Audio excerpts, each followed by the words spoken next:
In the nascent years of Pakistan's independence, the role of Governor-General served as the ceremonial head of state, embodying the nation's aspirations under British dominion until the dawn of a republic. The journey began with the indomitable Muhammad Ali Jinnah, the Quaid-e-Azam, who assumed office on August 15, 1947, steering the fledgling country through partition's chaos with visionary leadership until his untimely death in September 1948. He was succeeded by Khawaja Nazimuddin, a steadfast ally in the freedom struggle, who took the helm from September 1948 to October 1951, navigating early political turbulence and advocating for democratic reforms amid growing regional tensions. Next came Malik Ghulam Muhammad, a seasoned bureaucrat turned statesman serving from October 1951 to August 1955, whose tenure was marked by bold economic initiatives and controversial decisions that reshaped Pakistan's governance landscape. Finally, Major General Iskander Mirza stepped in from October 1955 to March 1956, bridging the transition to a presidential system before becoming the nation's first president, though his era foreshadowed military influences that would define future chapters. These leaders, each with their unique imprint, laid the foundational stones of Pakistan's sovereignty. Stay tuned for Part 2, where we delve deeper into their legacies and the presidencies that followed. Quaid-e-Azam Muhammad Ali Jinnah, the architect of Pakistan. Muhammad Ali Jinnah, revered as Quaid-e-Azam, great leader, and Baba-e-Qaum, father of the nation, stands as one of the most influential figures in 20th century South Asian history. A brilliant barrister turned visionary statesman, he navigated the complexities of colonial rule, religious identity, and nationalism to forge Pakistan as an independent homeland for Muslims. His life, marked by intellectual rigor, unyielding resolve, and personal sacrifices, culminated in a brief but transformative tenure as Pakistan's first Governor-General. Below is a comprehensive biography weaving together his early years, meteoric rise, and enduring legacy. Early life and education, foundations of a modern mind. Born Muhammad Ali Jinnah on December 25, 1876 in Karachi, Bombay Presidency, now Sindh, Pakistan. Jinnah hailed from a prosperous Gujarati-speaking Khawaja family with roots in the textile trade. His father, Jinnah Punja, a merchant from Gondal in present-day Gujarat, India, moved the family to Karachi amid the city's economic surge following the Suez Canal's opening. As the eldest of 7 siblings, including his politically active sister Fatima Jinnah, young Muhammad grew up in a household blending traditional Islamic values with progressive aspirations. Tragically, he lost his mother, Mithibai, at age 4, but his father's emphasis on education shaped his worldview. Jinnah's schooling began at Sindh Madrasatul Islam and the Christian Missionary Society High School in Karachi, where he excelled despite initial restlessness.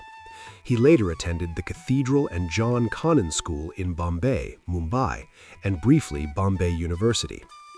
Fluent in English but not his native Gujarati or Urdu initially, Jinnah was influenced by 19th century British liberals like John Stuart Mill and Jeremy Bentham, fostering a lifelong admiration for parliamentary democracy and individual rights. At just 15, he sailed to London in 1892 for an apprenticeship with a shipping firm, but pivoted to law at Lincoln's Inn, becoming the youngest Indian barrister called to the bar in 1895. This period honed his eloquence and analytical skills, setting the stage for a stellar legal career. Legal career, from barrister to advocate for justice. Returning to Bombay in 1896, Jinnah established a thriving practice, initially facing hardships, but soon earning renown as the city's only Muslim barrister. By his 30s, he commanded fees of up to 1,500 rupees daily, equivalent to a small fortune, and handled landmark cases, including defending nationalist Bal Gangadhar Tilak in sedition trials, 1916, and the Caucasus case, 1908. He championed Muslim legal reforms, authoring the Waqf Validation Act of 1913 to protect Islamic trusts, and served as president of the All India Postal Staff Union in 1925, advocating for workers' rights through the Trade Union Act of 1926. Personally, Jinnah's life was touched by loss and love. His first wife, Emibai, died shortly after their 1892 marriage, while he was in London. In 1918, he wed Ratanbai Petit, a Parsi socialite who converted to Islam. Their union produced a daughter, Dina, in 1919, but ended with Rutti's death in 1929, amid strains from Jinnah's demanding career. Known for his impeccable style, owning over 200 tailored suits and never repeating a silk tie, Jinnah embodied sophistication, yet his heavy smoking, 50-plus cigarettes daily, sowed seeds for later health woes. Political ascendancy, champion of Muslim rights. Jinnah's foray into politics began with the Indian National Congress, INC, in 1906, where he championed Hindu-Muslim unity under mentors like Gopal Krishna Gokhale. Initially opposing the All India Muslim League's formation, he joined in 1913, becoming its president in 1916. His crowning early achievement was the 1916 Lucknow Pact, forging INC League alliance for proportional Muslim representation. He supported Britain's World War I efforts, but resigned from INC in 1920, decrying Mahatma Gandhi's non-cooperation as political anarchy. The 1920s and 1930s were his wilderness years. He served in legislative assemblies, boycotted the Simon Commission in 1928, attended roundtable conferences in London 1930 to 1932, and proposed the 14 points in 1929 outlining Muslim safeguards. Disillusioned by INC's dominance, Jinnah revitalized the Muslim League upon returning from self-exile in 1934. Embracing the two-nation theory, inspired by poet Muhammad Iqbal, he led the 1940 Lahore Resolution, demanding autonomous Muslim majority states. World War II shifted dynamics. While INC launched Quit India in 1942, the League cooperated with Britain, gaining ground. The 1946 elections saw the League sweep Muslim seats, bolstering Jinnah's push for partition amid failed talks with Gandhi and Jawaharlal Nehru. Controversies arose, including the violent Direct Action Day riots, which Jinnah had earlier opposed similar tactics for fearing bloodshed. The creation of Pakistan and tenure as Governor General, 1947 to 1948. Jinnah's tireless advocacy culminated in the Indian Independence Act of 1947, partitioning British India. Pakistan emerged on August 14, 1947, with Jinnah sworn in as its first Governor General the next day, serving until his death on September 11, 1948, a duration of approximately 13 months.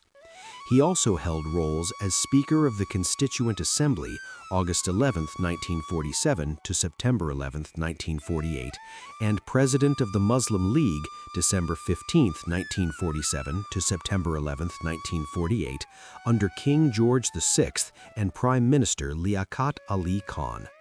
This brief era was fraught with challenges, but defined by foundational achievements.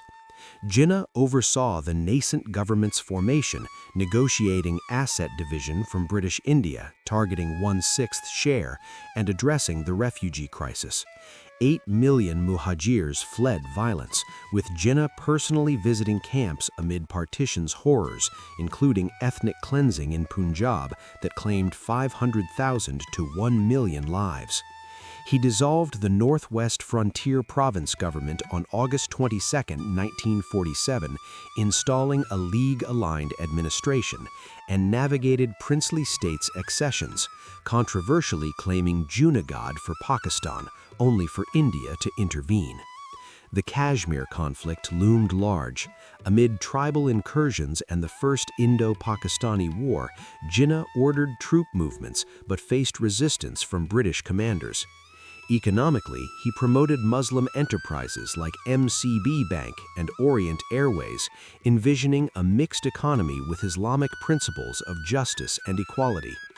In his August 11, 1947 address, he pledged religious freedom and secular governance, rejecting theocracy while drawing from Quranic ideals. Debates persist over his vision, secular or Islamic, fueled by his ambiguity to unite diverse factions. Health battles overshadowed his rule.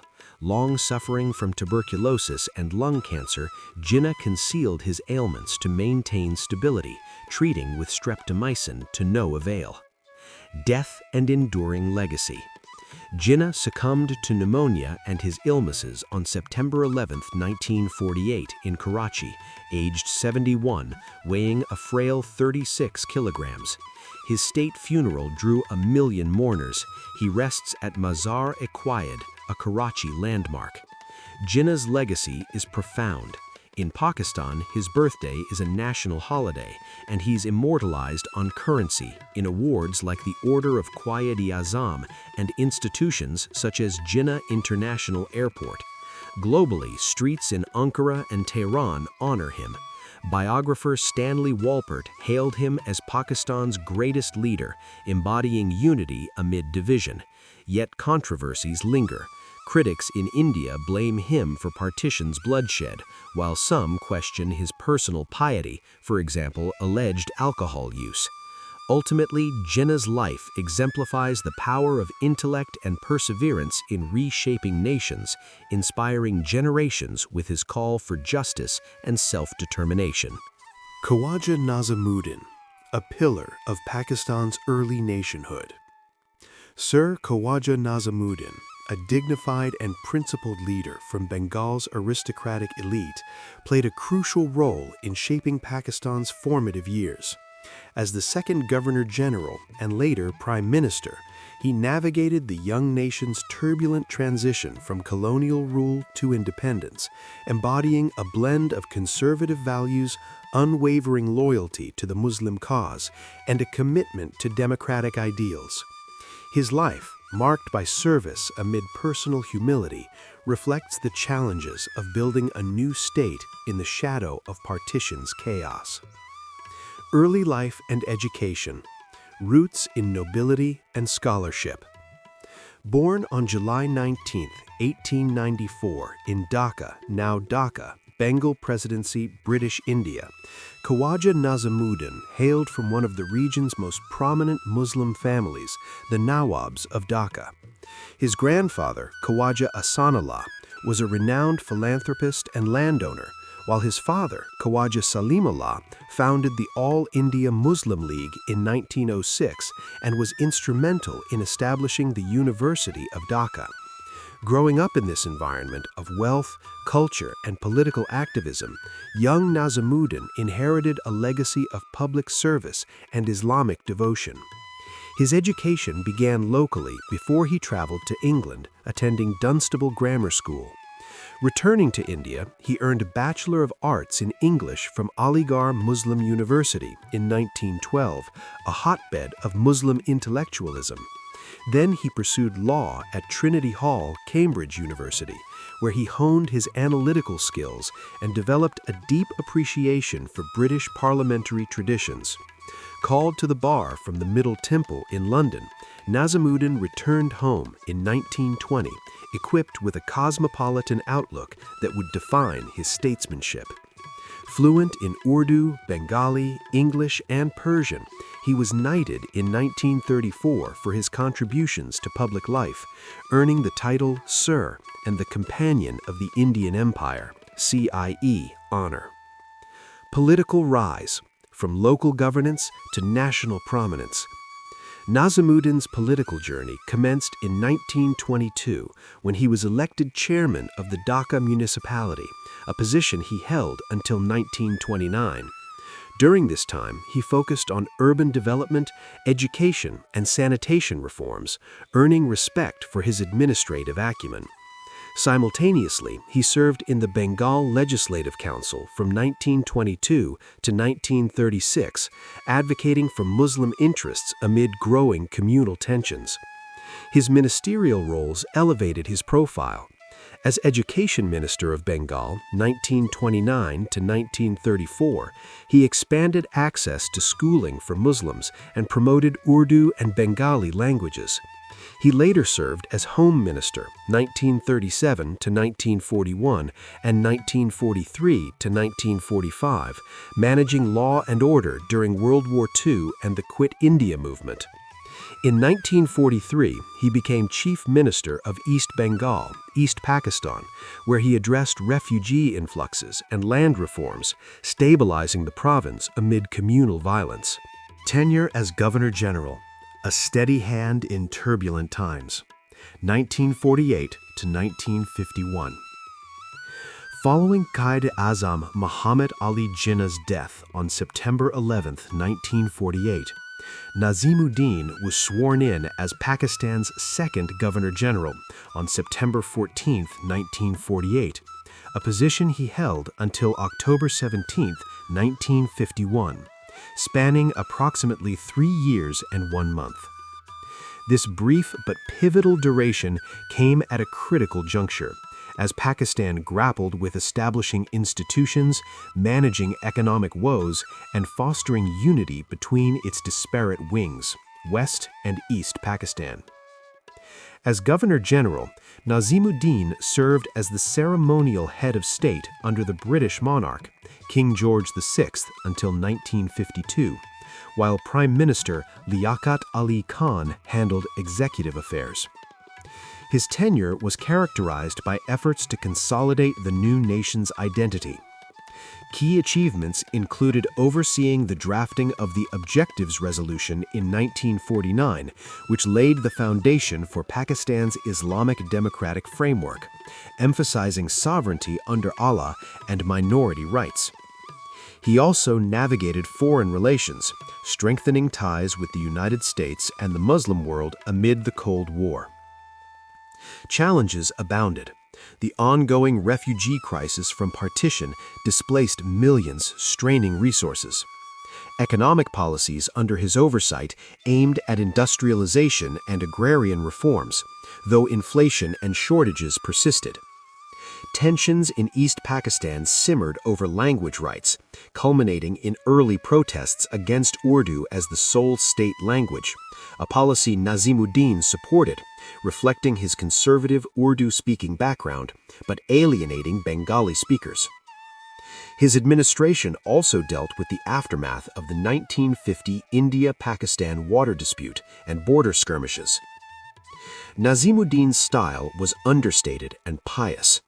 He avoided pomp, focusing on moral governance. However, critics noted his perceived indecisiveness, which some attribute to the era's political instability.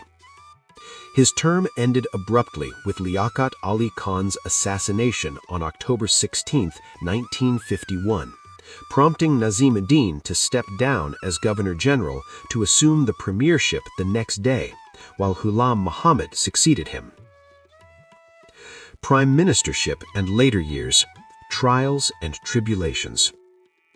As Prime Minister from October 17, 1951 to April 17, 1953, Nazimuddin continued his focus on constitutional development and economic stabilization.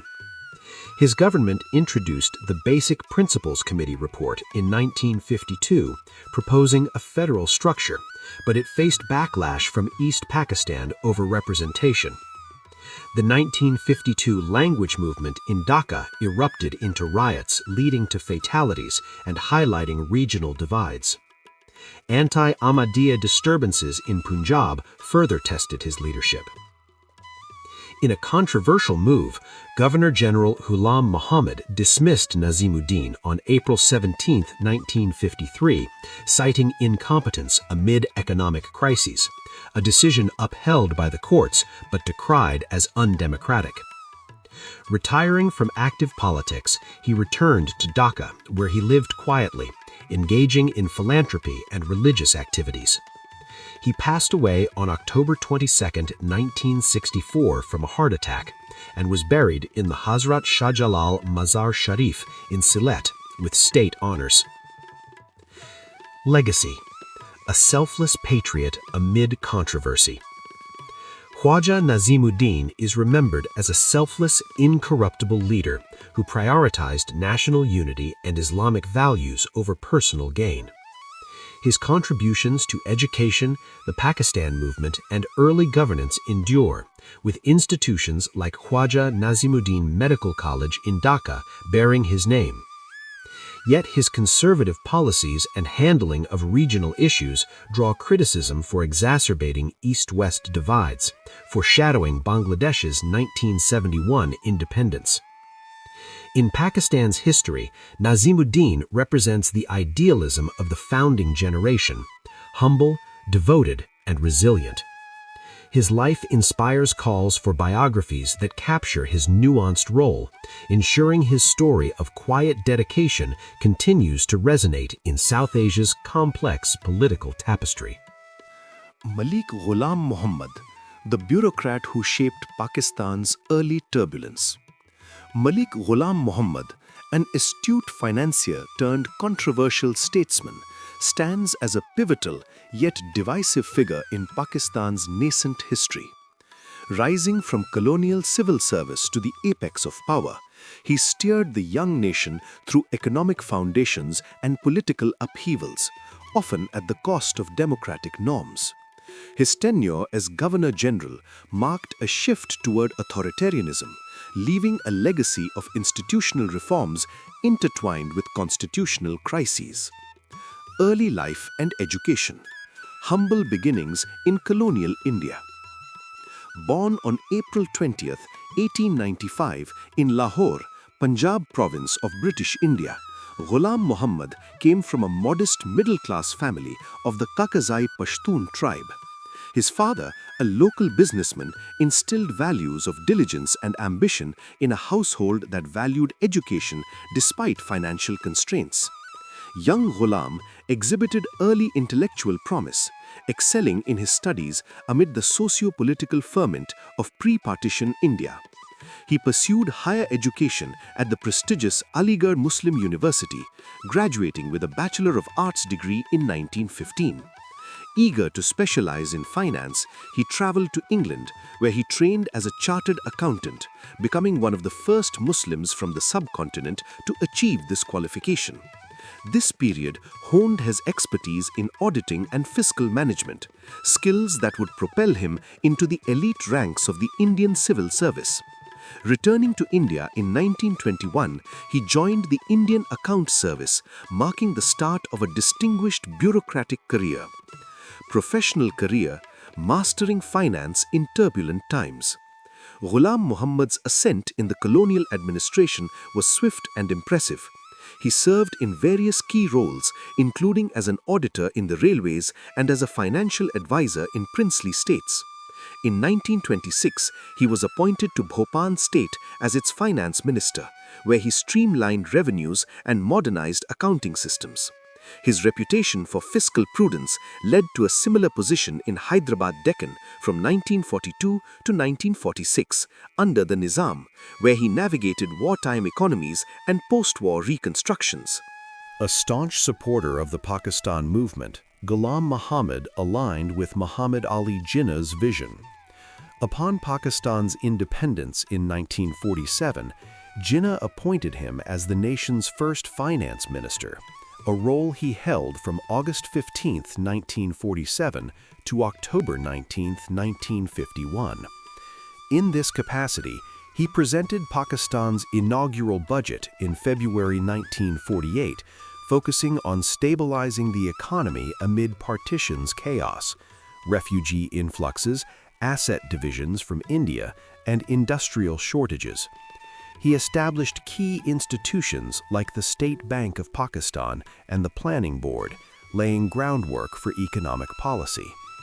His efforts in securing international aid and devaluing the rupee in 1949, aligning with Britain's move, were bold, though controversial, as they aimed to boost exports but sparked inflation debates. Rise to power, from finance to vice-regal authority.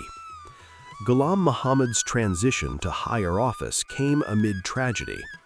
Following Prime Minister Liaquat Ali Khan's assassination on October 16, 1951, Khawaja Nazimuddin vacated the Governor-General post to become Prime Minister, paving the way for Ghulam Muhammad's appointment on October 17, 1951. As a Punjabi civil servant with no prior electoral experience, his selection reflected Jinnah's preference for bureaucratic expertise over political charisma. Duration of governorship, a formative yet fractious era, 1951 to 1955. Ghulam Muhammad served as Pakistan's third Governor-General from October 17, 1951 to August 7, 1955, a tenure lasting approximately 3 years and 10 months. This period was instrumental in Pakistan's early state building, but marred by escalating political instability. As the ceremonial head of state under the British monarch, King George VI until 1952, then Queen Elizabeth II, he wielded significant reserve powers which he increasingly exercised amid governance challenges. Initially, his administration focused on continuity, overseeing foreign policy alignments, including Pakistan's entry into SEATO and CENTO alliances to counter Soviet influence, and fostering U.S. military aid. Domestically, he supported the Objectives Resolution's implementation, emphasizing Islamic principles in governance. However, economic woes, food shortages, inflation from the Korean War boom's end, fueled unrest. The tenure's defining moments were assertive interventions. On April 17, 1953, he dismissed Prime Minister Nazimuddin, citing incompetence in handling economic crises and anti-Ahmadiyya riots in Punjab. This unprecedented move, upheld by the federal court in the Maulvi Tamazuddin Khan case, set a precedent for executive overreach. Appointing Muhammad Ali Bogra as Prime Minister, Ghulam Muhammad pushed for constitutional reforms, including the one-unit scheme to merge West Pakistan provinces for parity with East Pakistan. Tensions peaked in 1954 when he dissolved the Constituent Assembly on October 24th, alleging it had lost the confidence of the people amid delays in framing a constitution. This action, justified under emergency powers, delayed democracy and invited accusations of dictatorship. He represented Pakistan at Queen Elizabeth II's coronation in 1953, symbolizing international legitimacy amid domestic strife. Health deteriorated sharply from 1954. Afflicted by paralysis, speech impediments, and possibly a stroke, he became increasingly reclusive, relying on aides like Iskander Mirza.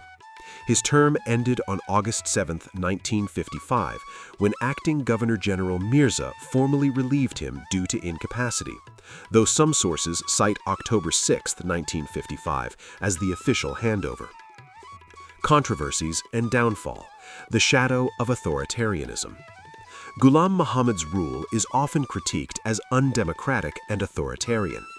His dismissals and dissolutions undermined parliamentary sovereignty, paving the way for military interventions in Pakistani politics. Supporters argue these were necessary to avert chaos in a fragile state, but historians view them as power grabs influenced by bureaucratic and military elites. The 1953 coup, in particular, exacerbated East-West divides, fueling Bengali grievances over representation. Later life, death, and legacy. Post-tenure, Ghulam Muhammad retreated to Lahore, his health in irreversible decline. He passed away on September 12, 1956, at age 61, from complications related to paralysis and heart issues. Buried in Lahore, his funeral was attended by dignitaries, reflecting his stature. Ghulam Muhammad's legacy is complex. Lauded for fiscal acumen that stabilized Pakistan's economy, he is vilified for erobbing democratic foundations. His actions foreshadowed future coups, yet his contributions to institutions like the central bank endure. In Pakistan's narrative, he embodies the tension between stability and liberty, a bureaucrat who wielded kingly power in a republic's dawn. Major General Iskander Ali Mirza, from Sandhurst to statesman and exile. Major General Iskander Ali Mirza, a Sandhurst-trained officer and descendant of Bengal's Nawabs, emerged as a key architect of Pakistan's early political landscape, yet his legacy is shadowed by controversy over his authoritarian maneuvers. As the last Governor-General and first President of Pakistan, Mirza's career embodied the tensions of a nascent nation, ambition, instability, and the clash between military discipline and democratic ideals. His life, spanning colonial service to exile, reflects the turbulent birth of South Asia's post-partition states. Early life and education. Aristocratic roots in Bengal. Born on November 13, 1899 in Murshidabad, Bengal Presidency, British India, Iskander Ali Mirza hailed from one of the subcontinent's most illustrious aristocratic families, the Nawabs of Bengal and Murshidabad. As the eldest son of Nawab Fateh Ali Mirza and Dilshad Begum, he inherited a lineage tracing back to Mir Jafar, the infamous 18th-century Nawab known for his role in the Battle of Plassey. Of Syed Iraqi Arab descent on his paternal side, Mirza grew up amid wealth and influence, with his family enjoying close ties to the British monarchy. His mother's lineage connected him to the prominent Tayyabji family of Cambay, including Badruddin Tayyabji, a former Congress president from the Sulaimani Bohra community. Mirza's early education unfolded in Bombay, now Mumbai, where he attended the prestigious Elphinstone College at the University of Bombay. However, his path veered toward military glory when the British Governor-General selected him for the King's Commission. Abandoning his university studies, he enrolled at the Royal Military College, Sandhurst, becoming the first Indian graduate of the institution, a milestone that underscored his elite status and foreshadowed a life of service under the Raj. Military career in British India. From battlefield to bureaucracy, 1920 to 1947. Commissioned as a second lieutenant in the British Indian Army on July 16, 1920, Mirza was attached to the Cameronians, Scottish Rifles. Promoted to lieutenant in 1921, he saw action in the Waziristan Campaign, 1919 to 1920, commanding a platoon against Pashtun freedom fighters. By 1926, he transitioned to the Indian Political Service, IPS, leaving active combat for administrative roles in the volatile Northwest Frontier Province, NWFP. As an assistant commissioner in Aligarh and later a political agent in Hazara, Mirza mastered Pashto and navigated tribal politics. His postings included stints as district officer in Hazara, 1931 to 1933, deputy commissioner in Mardan, 1933 to 1938, and political agent in the Khyber Tribal Belt, 1938 to 1945. Promoted to Major General in 1938 and Lieutenant Colonel in 1946, he served as political agent for Odisha and the NWFP during World War II. In 1946, as Joint Secretary in the Ministry of Defense, he played a crucial role in partitioning the British Indian Army, forging ties with future Pakistani leaders like Liaquat Ali Khan. Political ascendancy in Pakistan, building a new nation, 1947 to 1955. Upon Pakistan's independence in 1947, Prime Minister Liaquat Ali Khan appointed Mirza as the inaugural Secretary of Defense, a position he held until 1954. In this role, he oversaw military operations during the 1947 to 1948 Indo-Pakistani War and quelled the 1948 Balochistan uprising. Promoted to Major General in 1950, he commanded the military police and advocated for indigenous leadership, successfully lobbying for General Ayub Khan's appointment as Army Chief in 1951 and Rear Admiral M.S. Chowdhury's naval command in 1953. Mirza's tenure included controversial actions, such as deploying forces during the 1952 Bengali language movement, where protests turned deadly. Relieved as Defense Secretary in May 1954, he was appointed Governor of East Bengal, East Pakistan, where he imposed martial law, dismissed Chief Minister A.K. Fazlul Haq's government, and arrested hundreds, including Sheikh Mujibur Rahman. By October 1954, he transitioned to federal roles as Minister of Interior and States and Frontier Regions under Prime Minister Muhammad Ali Bogra, championing the one-unit scheme to consolidate West Pakistan's provinces. Duration of Governor Generalship, a brief bridge to the Republic, 1955 to 1956. Mirza assumed the role of acting Governor General on August 7, 1955, amid Governor General Malik Ghulam Muhammad's deteriorating health. He formally succeeded Ghulam Muhammad on October 6, 1955, becoming Pakistan's fourth and final Governor General, a tenure lasting until March 23, 1956, approximately 7 months and 17 days. This period was a whirlwind of consolidation and intrigue. As the ceremonial head of state under the British monarch, Queen Elizabeth II, Mirza wielded significant influence, dismissing Prime Minister Bogra on August 12, 1955, and appointing Chowdhury Muhammad Ali in his stead. He navigated the adoption of the 1956 Constitution, which transformed Pakistan into an Islamic republic, emphasizing parliamentary democracy with Islamic principles. Key events included advancing the one-unit integration, strengthening U.S. alliances amid Cold War tensions, and addressing economic challenges like inflation and refugee rehabilitation. Mirza's interventions foreshadowed his later authoritarianism, as he balanced regional demands from East Pakistan while centralizing power. His term ended with the Constitution's promulgation on March 23, 1956, when he transitioned seamlessly to become Pakistan's first president, elected unanimously by the Electoral College. Presidency and Downfall, Power Plays and Martial Law, 1956 to 1958.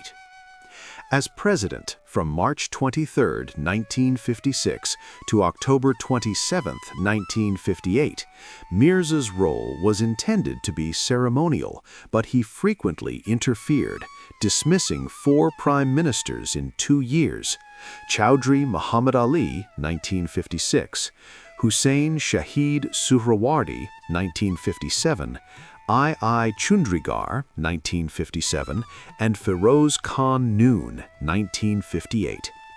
Founding the Republican Party in 1956 to counter the Muslim League, he exacerbated political instability.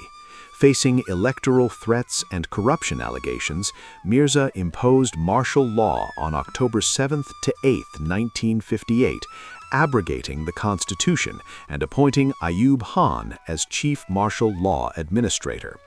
However, Ayub ousted him on October 27, 1958, exiling Mirza to London. Later life, exile, and death, a fall from grace. Exiled in 1959, Mirza settled in London, where financial hardships forced him to run a modest Pakistani restaurant. Supported by a meager pension and aid from Iranian royalty and Pakistani expatriates, he lived in relative obscurity. He succumbed to a heart attack on November 13, 1969, his 70th birthday, in a London hospital, unable to afford full treatment. Denied burial in Pakistan by President Yahya Khan, his body was flown to Tehran for a state funeral arranged by the Shah of Iran, interred at Imamzadeh Abdullah. Family and personal life. Mirza married twice, first to Rifat Begum in 1922, with whom he had 2 sons and 4 daughters. She passed in 1967. Second, to Nahid Amir Temur, an Iranian aristocrat, in 1954.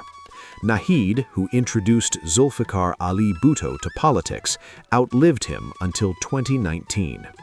His surviving son, Humayun Mirza, a Harvard-educated World Bank retiree, authored a family history and resides in Maryland, USA. Legacy, a controversial kingmaker.